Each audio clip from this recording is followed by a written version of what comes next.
so that our voices will be heard, not just the panel, but of course, everybody on a Sunday who are present here today. So Dr. Harsha, again, coming to you, throwing the hard ball at you. So you're currently the chair of the Committee of Public Finance. You've held ministerial portfolios previously. So talking about countries like Thailand, Hong Kong, and other hubs that have leveraged imported stones to create large-scale export businesses, how can Sri Lanka economically capitalize on both our own stones and strategic imports to maximize foreign exchange and earnings? And just to add, why have we not done that so far? So coming back to what all of the issues that were stated by the industry leaders as well, they've spoken, they've given policies. So where is the bottleneck? Why have we not done anything so far, in your opinion? Thank you. I think it's in the head. Because, I believe in one thing, and that is, as a small country, if we are to become a hub, we have to become a part of the global marketplace. It's simple as that. You have to break down the walls that we have been erecting around this island and instead build bridges. That is an ideological page that we all must get on, immaterial of what political party that we belong to. From what the gentleman said, I don't know if I heard this right, and also you said that need for stock of stones, that perhaps one large dealer in Thailand may have more than all of us put together. That statement alone basically summarizes why we cannot be a hub. Why is that? You see, recently the Americans helped one of the museums to showcase remnants of a ship that was sunk 2,000 years ago. I think it was called the Godawaya ship in the south. Now, I was asking people what was in that ship. They said a lot of ceramic items, which means it was a goods transportation, logistics operation. They may have liquids, they may have, who knows what else they were transporting, transshipping, value adding, etc. Now, history is important. If you look at this country's history, we've had glorious times. There is a song that we sing and we all get emotional.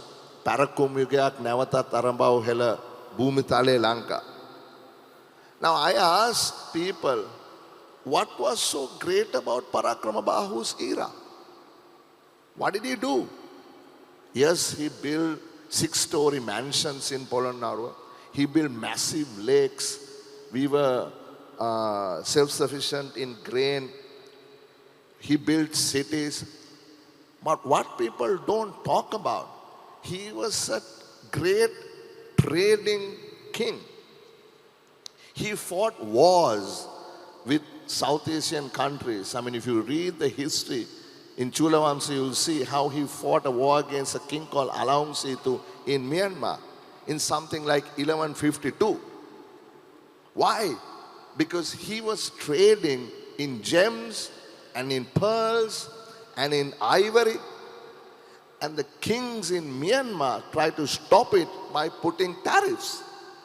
So there was a trade war, which actually meant, they say, elephants being transported on hundreds of ships with poisonous arrows and to beat the king of Myanmar. So Sri Lanka, when we were prosperous, was connected. We cannot continue to say that we are going to put up these tariff and duty walls. It doesn't work.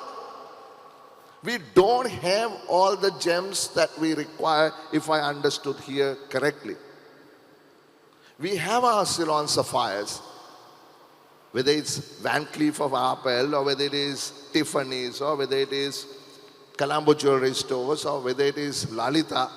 You know, they'll have their own brands, and branding our stones is one. But from what I understand is that we import a whole lot of rough stones and then we add value, and that's how we'll hopefully become a hub one day.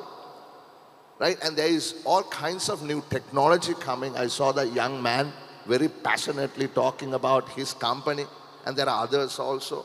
Some of our relations are also involved in something called Parolis, Gemlogue, using AI to look at authentication and also blockchain from the origin. Every time a gem is transacted, will there be some sort of benefit to the original miners of that gem? I was in Sydney last week. I was in the minerals and mining department. They showed me the amazing technology that that university is building using technology and AI, looking at gold mining, coal mining, gem mining, graphite mining. And you talk about having a diploma in this stuff at Sabarkam. Not enough. Not enough. So on the one hand, and I will summarize this, it's an ideological block. You know, whether we want to put the VAT, and now, yes, what Mangala introduced in 2018, I think, that refund when foreigners buy gems on the way out, which was stopped during COVID, has now been reopened. Okay, there is enough technology going around. You don't have to do all that. You can do it at the purchase of sale. So all that is possible. So from the point of view of public finance, from the point of view of the treasury needs to raise revenue from the industry. Now, how best can you do it? People are saying our industry is being given stepmotherly treatment. We are not able to value the rough stone. So then, how are you going to add 18% of something that you do not know the value? And then when I spoke to the treasury this morning, they told me, well, a lot of people say, look, I purchased it in Ratnapura, and he said, I'm not going to give you an invoice. If you want to buy it, you buy it. Otherwise, I'll sell it to somebody else. So I buy it. I don't have an invoice. And I said, this is the value. But the IRD says, no, that is not the value. It's some other value. So is there some other way in which your industry can be legitimately taxed? Because everybody has to pay tax. There's nothing called we are not willing to pay tax. Education needs money. Healthcare needs money. Everybody needs to contribute some amount of their profit into the coffers of the government. Having said that, I think countries like Hong Kong, countries like Dubai, countries like, I don't necessarily know too much about how the Thai system works, but they have found mitigating ways to ensure that the industry is able to efficiently, you said, efficiently, in a cost-effective manner, trade in this mineral. So I think if you are able to, and like Dilith said, this is only about gems because you're interested in gems. But there are other areas also that if we are willing to open our minds, break down the walls, build bridges with the rest of the world, then we can really become the emporium that we used to be. I mean, I totally agree with you. It is a mindset here. And also I agree, there are a lot of people who have never made $1 million in their lives trying to tell other people how to make $1 million. It doesn't work like that. You must appreciate that. For me, and I'll tell you, what I stand for is to create a country that allows citizens to create wealth. Creating wealth is good. To me, socialism doesn't work. If you are stuck in this socialist mindset, then you think every person who is making $1 million is a crook. Every businessman is a crook. Every gem exporter is a crook. Everybody is trying to hide the money. If you come to the table with that mindset, you're never going to be able to appreciate the hard work of an entrepreneur. And as a successful entrepreneur, having been able to come to politics because of it, I understand what you are saying. Hard work is what creates wealth. Yes, always there are the bad eggs. It happens everywhere. But you can't generalize it. You have to be able to work with the industry. So I'll tell you what. I'm the chairman of the Committee on Public Finance. In this country's constitution, it is Parliament that has full control over public finance under Article 148. I am willing to open a discussion with you on advising the Treasury, bringing the Treasury on board, bringing the industry on board to try to figure out, after all these years, possibly a way forward. And I have done it. Thank you. And I have done it in the past. Now, for instance, the casino. I have no moral or ethical problem with a casino. But I have a problem if they don't pay the right amount of tax. That is why I disagreed with the former president. Look, you cannot give licenses unless and until you have a casino regulator. In which country can you run casinos without a regulator? Now, in this regulatory framework that has been introduced, I told them you can drive trucks through the holes in the regulation. That's how bad it is. But we are making progress. We are inviting the industry, we are inviting the regulators, we are inviting the treasury, and we can hopefully get on the same page. So that is my undertaking to you. What I'm going to request from you is to officially write to us as the chair of the Committee on Public Finance. And I'm willing to give my word today that we will start a discussion. That's what you want. Bring everybody to the same place, and we will fight it out. And let's see how we are going to go forward. That's all I can do from not being in government, but having some responsibility as the chair of the Committee on Finance. Thank you. Oh, thank you, Harsha, for those encouraging words. Is there any possibility to allow free flow? If not, what is stopping? No, I mean, this is not just only for gems. I mean, this mindset change has to happen. You see, I'll give you one example so you understand what I'm talking about. Sri Lanka is one of the most closed economies in the world. You probably won't believe it, but it is true. Since the mid-90s, things have changed. In 1995, Sri Lanka and Vietnam both exported about $3.5 billion. Last year, we are pottering around now trying to add $10,000 to the portfolio.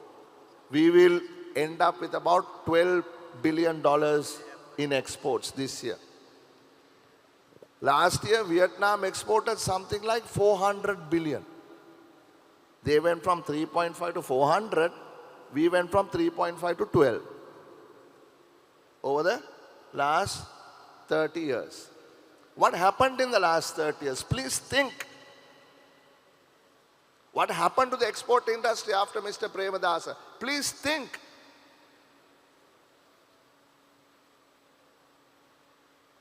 Who stopped the integration of this country to the world? Please think. These things don't happen overnight. It's an ideology. It's a mindset. We got to think of our GPS. Why were we called the Emporium? Why? Why did the traders come to this country? Why did the Portuguese come here? Why did the Dutch set up the VOC? Why?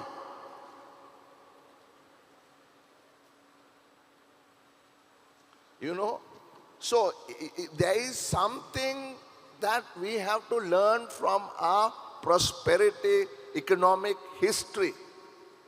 And that is, let goods flow into this place. Let goods flow out of this place. We got to trade. And we got to give private enterprise that opportunity to create wealth. You know, I totally disagreed with the gentleman earlier of the state wanting to start trading in gems again. Nonsense. The state should stay away. It should just create some policies that encourage and incentivize people like yourself to create wealth. The state cannot create wealth. That socialist experiment failed. FEEX was an utter failure. Only when J.R. Jayawardena came in 77, the FEEX was thrown out. And the dollar brought to the internationally, sort of the rupee brought to an internationally traded value of the dollar. So intervention by the state in business will only create this problem even bigger. So I have, with all due respect to you, sir, my view. Also, you know, I was never a member of the cabinet, so you can't blame me. Right? I never really had any executive power thus far. Fortunately or unfortunately, I don't know. But I will give you my thinking. My thinking is that this country has to become a trading hub.